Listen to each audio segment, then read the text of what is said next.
So tell me about the section dedicated to modern art in Middle East. Well, it's more than just the Middle East. It's the North African region, the Middle East, Asia, as in India, Southeast Asia. We have 11 galleries that are coming to Art Dubai in 2020 for the 2022 for the modern section, and the invitation was to come with a solo show. We didn't want to show something that is very general. We wanted to do something very focused. And the idea was to invite them with a solo presentation by one artist that contributed something important to the language and discourse and practice of modernism in the entire region. So you have artists from Lebanon, artists from India, artists from North Africa, Morocco, you have artists from Egypt. And here, we're standing in front of a work by Arif El Reyes. Arif El Reyes is a very important modern painter from Lebanon. And this is a work from the 60s that is coming from a series called The Flying Carpet. So in the background, behind these geometric forms, swimming geometric forms, that perhaps reference as well,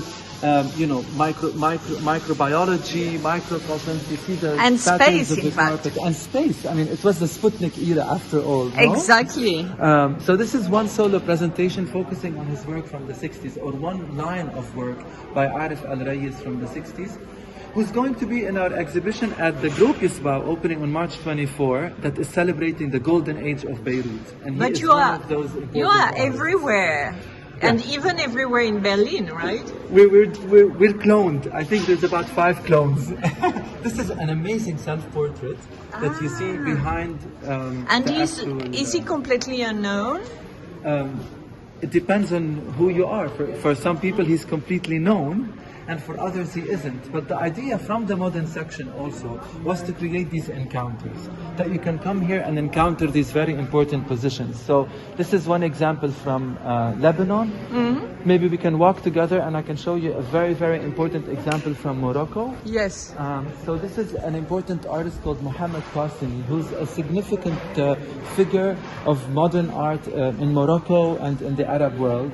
And here we're looking at a lot of works where you see something that resembles a hug.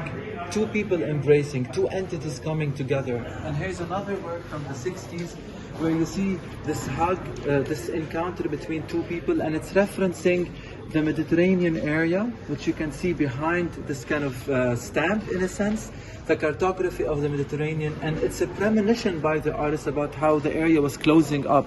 It was very important for him to talk about issues of suffering, of racism, of colonialism, and he's always, in this particular display, he's using the symbol of the encounter, of the embrace, to talk about unity and solidarity within a world that is closing up on itself. And also there's a big lack of knowledge about these modern artists, right? I think the lack of knowledge has to do with how art history has been written. As we all know, there's this whole kind of tradition of thinking about the world as center and periphery, and a center that dictates knowledge, that dictates the image of the world to other parts that have been seen as less important. And I think in the last years there's been a serious reconsideration of who writes art history and how can art history be truly global. So the contributions and the voices of these artists who were equally involved and contributing to the history of modernism can once again be placed on the center of this discourse, and their contributions celebrated and taken seriously, and not just focusing on one area or one line. Merci, monsieur. Ça va?